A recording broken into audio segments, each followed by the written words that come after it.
Hello दोस्तों, मैं रजनी बंसल एक बार फिर से आपका स्वागत करती हूँ आपके अपने यूट्यूब चैनल लर्निंग 24/7 पर। दोस्तों, आरपीएससी फर्स्ट ग्रेड के निशुल्क कोर्स की कड़ी में हमने don't call me Indo Anglian के 3 पैराग्राफ्स कर लिए थे, जिसमें हमने पढ़ा था कि सैयद अमानुद्दीन इस बात से बेहद नफ़रत करते हैं कि उन्हें इंडो एंग्लियन कहा जाए, क्योंकि जो भारत की कावेरी नदी है, चामुंडा हिल्स हैं, काली माता है और जो वृंदावन के झरने हैं, वे सभी उनकी आत्मा में समाये हुए हैं। वे दिल से पूर्णतया भारतीय हैं। आइए चलते हैं अब इसके नेक्स्ट पैराग्राफ पर। But I am not tied down to my childhood scene. अब यहाँ कवि कहते हैं कि मैंने हालांकि कावेरी नदी, चामुंडी हिल्स, काली माता के आइडल्स और वृंदावन, इन सबको बचपन में जिया है, लेकिन मैं अपने बचपन के इन दृश्यों से बंधा हुआ नहीं हूँ। I have led languages bye there years. अब दोस्तों, लेड बाय ईयर्स ये एक फ्रेज़ है। इसका मतलब ये है कि जैसे हम किसी छोटे बच्चे को कोई बात समझानी होती है या अपने साथ लेके जाना होता है और वो नहीं जा रहा होता, तो हम उसका कान पकड़ के उसको लेकर जाते हैं। इसी तरह सैयद अमानुद्दीन कहते हैं कि मैंने भाषाओं का गहन अध्ययन किया है, इवन मैंने भाषाओं को कान पकड़ कर चलना सिखाया है। यानी मेरा सिर्फ अंग्रेजी पर अधिकार नहीं है, मैंने और भी कई भाषाएं पढ़ी हैं। I have twisted creeds to force the truth out. दोस्तों, क्रीड्स का मतलब होता है धार्मिक मान्यताएं या धर्म ग्रंथ। यानी मैंने धर्म ग्रंथों का अध्ययन करके सत्य की खोज की है, सच को खोजा है कि जीवन का सत्य क्या है। I have burned candles in the caves of prejudice. Caves of prejudice मतलब ऐसे लोग जो पूर्वाग्रह से ग्रसित थे, जो पहले से अपने दिमाग में ये सोच के बैठे थे कि हाँ भाई, हमने जो सोच लिया वही है। जैसे हम किसी के बारे में कोई प्रेजुडिस बना लेते हैं कि हाँ, इसका बिहेवियर गंदा ही निकलेगा, बेशक हम उस व्यक्ति को ना जानते हों, तो उसे हम प्रेजुडिस कहते हैं। जो परसेप्शन हम किसी के बारे में पहले से बना लेते हैं वही प्रेजुडिस कहलाता है। तो वो कहते हैं कि मैंने पूर्वाग्रह से ग्रसित लोगों के दिमाग में बत्ती जलाई है, उनके जीवन में रोशनी की है, मैंने उनके जीवन में उजाला किया है। I have searched in the oceans of being. मैंने अपने अस्तित्व के महासागरों में डुबकी लगाई है। यानी मैंने सत्य की खोज के साथ साथ मैं कौन हूँ, मैं कहाँ से आया हूँ और मुझे आगे क्या करना है, इन सभी बातों के ऊपर मैंने गहन अध्ययन किया है। I have phloem across the universe on the wings of my thought. और मैंने इतना अधिक चिंतन किया है संसार के ऊपर, ब्रह्मांड के ऊपर, कि मैं उसमें ब्रह्मांड के सागर में तैरता हुआ बहुत आगे निकल गया हूँ। They call me Indo Anglian, और वे लोग मुझे इंडो एंग्लियन कहते हैं। वो कहते हैं कि मैं आधा भारतीय हूँ और आधा अमेरिकन हूँ, आधा अंग्रेज हूँ। द मिस्टेकन मिस इन्फॉर्म्ड फोक। फोक मतलब पीपल, लोग। वे लोग मिस्टेकन हैं, गलती कर रहे हैं, और मिस इन्फॉर्म्ड हैं, उनको जो भी बताया गया है वो गलत बताया गया है।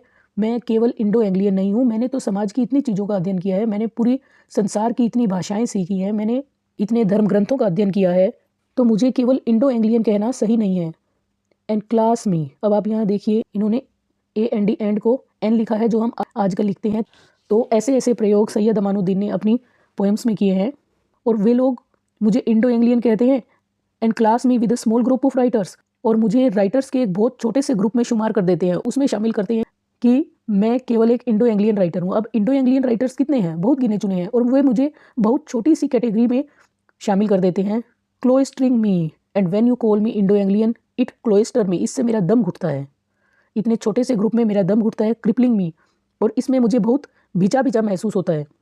जैसे हम किसी बहुत बड़ी चीज़ को बहुत छोटे से बॉक्स में बंद करना चाहते हैं, वो चीज़ प्रॉपर वहाँ पे आ नहीं पाती, भिज जाती है वो उसके अंदर। इसी तरह जब आप मुझे एक बहुत छोटे ग्रुप में बांधने की कोशिश करते हो, जबकि मैंने तो संसार में इतनी इतनी चीज़ें की हैं, इतना ज्ञान अर्जित किया है, इतना अध्ययन किया है, लेकिन आपको मेरी अन्य भाषाओं का ज्ञान और दुनियादारी की इतनी नॉलेज के बजाय आपको सिर्फ मेरे अंदर इंडियन और अमेरिकन की झलक दिखती है।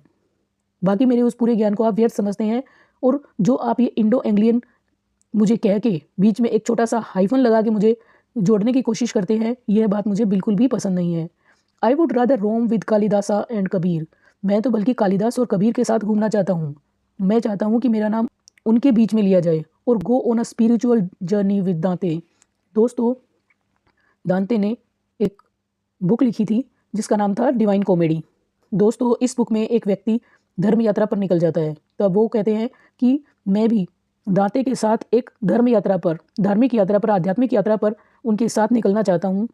Meditate with Khayyam on the mathematics of existence.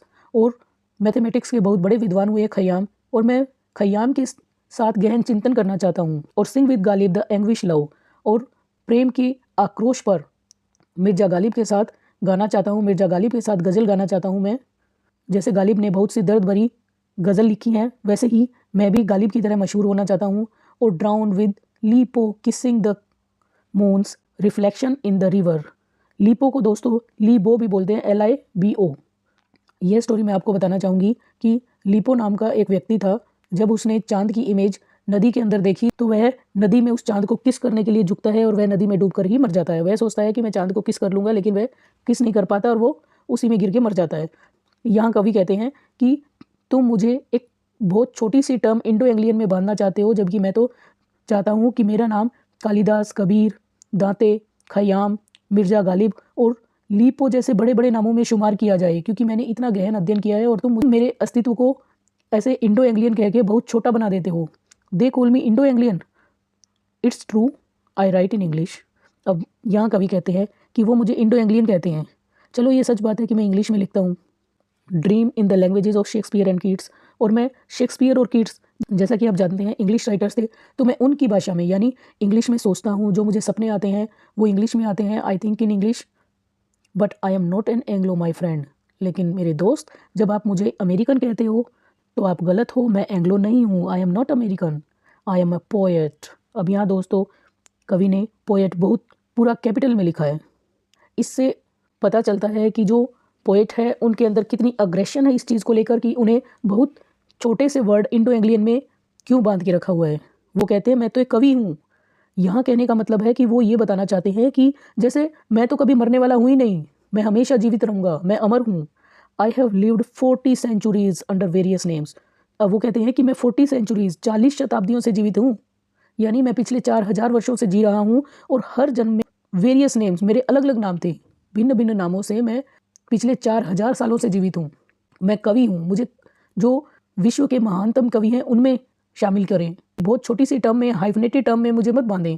I am now अमानुद्दीन, और इस जन्म में मेरा क्या नाम है? अमानुद्दीन। मेरे अलग अलग जन्म में पिछले 4000 सालों से अलग अलग नामों से मैं पैदा होता आया हूँ और इस जन्म में मेरा नाम अमानुद्दीन है। तो दोस्तों ये थी पोएम की लाइन बाय लाइन एक्सप्लेनेशन। आइए चलते हैं अब इसके फिगर्स ऑफ स्पीच पर।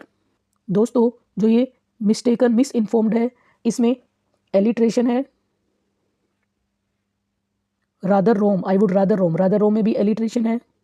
इसके अलावा क्लोइस्टरिंग में, क्रिपलिंग में, इसमें सी साउंड की रिपीटिशन हो रही है, तो ये एलिट्रेशन है। मी और मी या एम साउंड की रिपीटिशन हो रही है, तो ये भी एलिट्रेशन है। इसके अलावा क्लोइस्टरिंग में र साउंड की भी, आर की भी रिपीटिशन हो रही है, इसलिए भी यहाँ एलिट्रेशन है। दोस्तों अब जो ये रादर रोम है, I would rather roam, rather roam में कॉन्सोनेंट्स है, क्योंकि यहाँ कॉन्सोनेंट आर की रिपीटिशन हो रही है। तो इसके अलावा एन अबॉर्टिव अफेयर में एसोनेंस है, क्योंकि यहाँ वोवल साउंड अ की रिपीटिशन हो रही है। हाइफनेटेड माइंड्स में मैंने आपको पहले बता दिया था कि इसमें सिनक रखी है, क्योंकि जो हाइफनेटेड माइंड्स हैं इनके द्वारा कवि पीपल को प्रदर्शित कर रहा है। अब आई डैम, आई डिनाउंस, आई रिफ्यूज़, यहाँ जैसा कि आप देख पा रहे हैं लाइंस की स्टार्टिंग सेम अल्फ़ाबेट आई से हो रही है। तो यहाँ पे जो फिगर ऑफ स्पीच है वो है एनाफोरा, ANAPHORA, एनाफोरा। तो दोस्तों जब भी पोइट्री में कुछ कॉन्टिन्यूअस लाइंस की शुरुआत सेम वर्ड से होती है तो वहाँ एनाफोरा फिगर ऑफ स्पीच होता है। तो यहाँ हमारी पोएम कंप्लीट हो जाती है। मैं आशा करती हूँ कि आपको यह पोएम अच्छे से समझ आई होगी। दोस्तों यदि इस पोएम को समझने में आपको कहीं कोई प्रॉब्लम आई है तो आप कमेंट सेक्शन में कमेंट करके मुझे पूछ सकते हैं, आपको उसका आंसर अवश्य मिलेगा। और यदि आप मेरे चैनल पर फर्स्ट टाइम विजिट कर रहे हैं तो इसे सब्सक्राइब किए बिना मत जाइएगा। आज के लिए इतना ही। Thanks for watching, bye bye.